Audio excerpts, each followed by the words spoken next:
Hello and welcome back to my channel. আর আমি লিপিকা চলে এসেছি আবার একটা নতুন ভিডিও নিয়ে।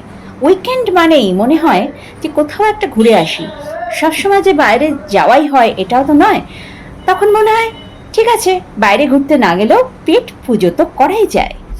তো উইকেন্ডে আমরা আবারও এসে হাজির হলাম বাঙালির ফুল নস্টালজিয়ায় ভরা সত্যজিৎ রায়ের স্মৃতিমেদুর বাঙালিয়ানায় ভরপুর খাদ্যরসিক ভোজন বিলাসী বাঙালির একমাত্র ঠিকানা ভূতের রাজা দিলবর দুর্গাপুর।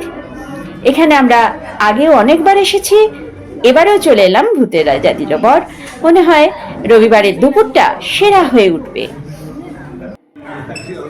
হাতে হাতে দিয়ে তালি এসে গেল বাঘার থালি। এবারে আমরা ট্রাই করেছিলাম বাঘার থালি।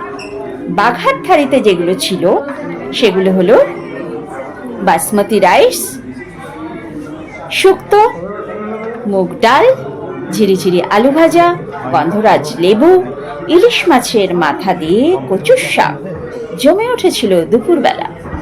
আর সেই সঙ্গে ছিল গলদা চিংড়ির মালাইকারি, ধনিয়া চিকেন,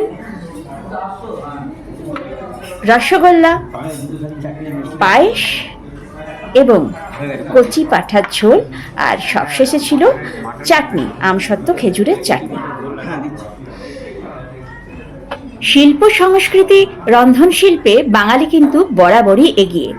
পুরনো দিনের বহু রান্না ঐতিহ্যবাহী, তার মধ্যে একটি হলো কচুর শাক। আর সেটা যদি ইলিশ মাছের মাথা দিয়ে হয় তাহলে তো জমে ওঠে রবিবারের দুপুর।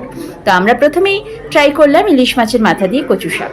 মনে হয় পুরো ভাতটাই বোধহয় এটা দিয়ে খাওয়া হয়ে যাবে, কিন্তু না, পুরো ভাত তো এটা দিয়ে খাওয়া হলে হবে না। আমি তারপরে শুক্তো ট্রাই করলাম। শুক্তো হচ্ছে একটা ঐতিহ্যবাহী রান্না যা বাঙালিকে পরিচিত করে দিতে পারে বিশ্বের দরবারে। এরপর তো গলদা চিংড়ি, আরো সব নানা রকম রান্না। বেঁচে থাকুক বাঙালিয়ানা খাওয়া দাওয়া। দেখা হচ্ছে আবার একটা নতুন ভিডিও নিয়ে, ততক্ষণ পর্যন্ত